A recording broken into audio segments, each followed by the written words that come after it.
Let me read to you a passage from the 5th chapter of St. Mark's Gospel, verses 1 to 20. It's the Gospel for Monday of the 4th week of Ordinary Time. St. Mark writes, "They went across the lake to the region of the Gerasenes. When Jesus got out of the boat, a man with an evil spirit came from the tombs to meet him. This man lived in the tombs, and no one could bind him any more, not even with a chain.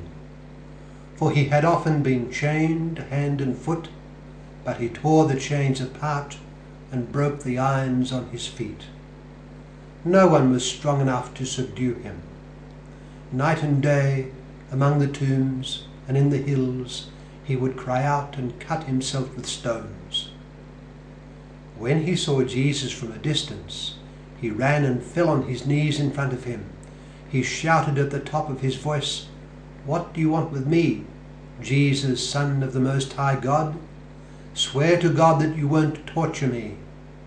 For Jesus had said to him, 'Come out of the man, you evil spirit.' Then Jesus asked him, 'What is your name?' 'My name is Legion,' he replied, 'for we are many.' And he begged Jesus again and again not to send them out of the area. A large herd of pigs was feeding on the nearby hillside. The demons begged Jesus, 'Send us among the pigs, allow us to go into them.' He gave them permission, and the evil spirits came out and went into the pigs.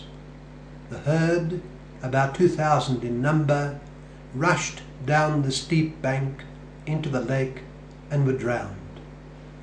Those tending the pigs ran off and reported this in the town and countryside, and the people went out to see what had happened.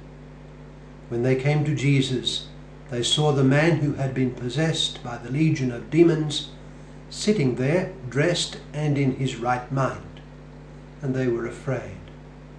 Those who had seen it told the people what had happened to the demon-possessed man, and told about the pigs as well. Then the people began to plead with Jesus to leave their region. As Jesus was getting into the boat, the man who had been demon-possessed begged to go with him. Jesus did not let him, but said, 'Go home to your own family and tell them how much the Lord has done for you and how he has had mercy on you.' So the man went away and began to tell in the Decapolis how much Jesus had done for him, and all the people were amazed." That's from Mark chapter 5, verse 1 to 20. It shows that Jesus is Lord. You know, the region of the Gerasenes was probably in the Decapolis area.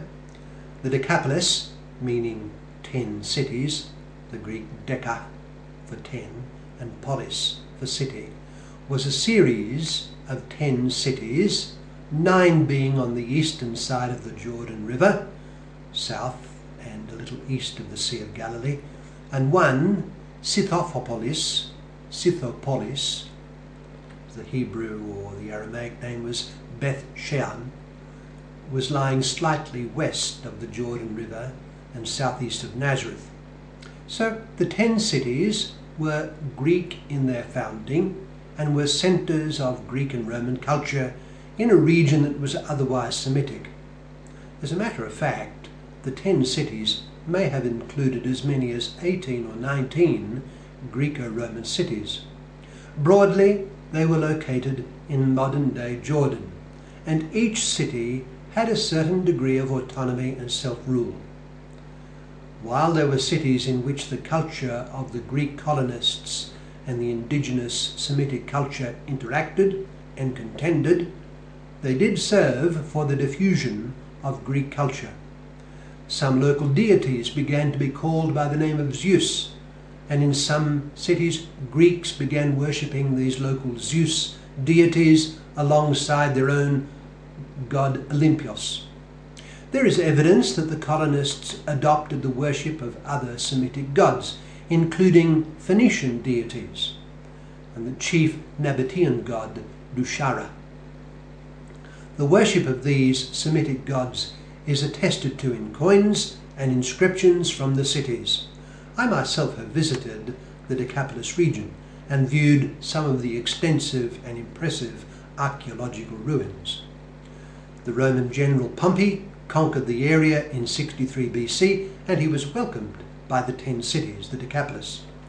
And thereafter the Roman government encouraged the flourishing of these cities as locales of Roman culture, and a network of impressive Roman roads was gradually established.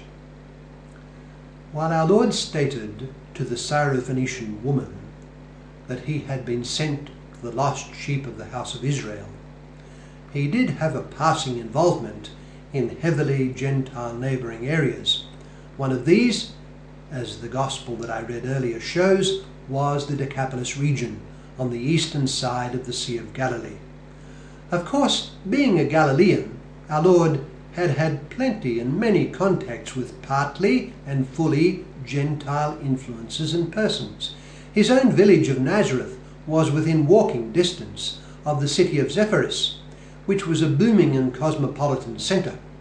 It may be presumed that he and his holy foster father Joseph often worked there at their trade. In Zephyrus, the Roman and Greek presence was obvious. Our Lord, humanly speaking, was very familiar indeed with the Gentile world, Greek, Roman, Phoenician, Syrian, Decapolis. And our passage today that I read earlier describes one of his visits to the eastern side of the Sea of Galilee, within entry of the Decapolis, in the Gerasenes area. It was an area in which, being largely pagan, there was nothing formidable to stop the demons from having a field day. We are given one instance of their activity in the person of our unfortunate demoniac. He was driven out of his wits by Legion, the name the demonic element admitted answering to. There were many of them, and they controlled him with a vengeance. We read in our gospel passage that when Jesus got out of the boat, a man with an evil spirit came from the tombs to meet him. This man lived in the tombs, and no one could bind him any more, not even with a chain. For he had often been chained hand and foot, but he tore the chains apart and broke the irons on his feet. No one was strong enough to subdue him. Night and day, among the tombs and in the hills, he would cry out and cut himself with stones. We are not told that the man's subjection to the demons was his own fault. I doubt it, because once he was delivered of them, he was entirely submissive to our Lord. It suggests to me that this was more or less his disposition when he was his own true self.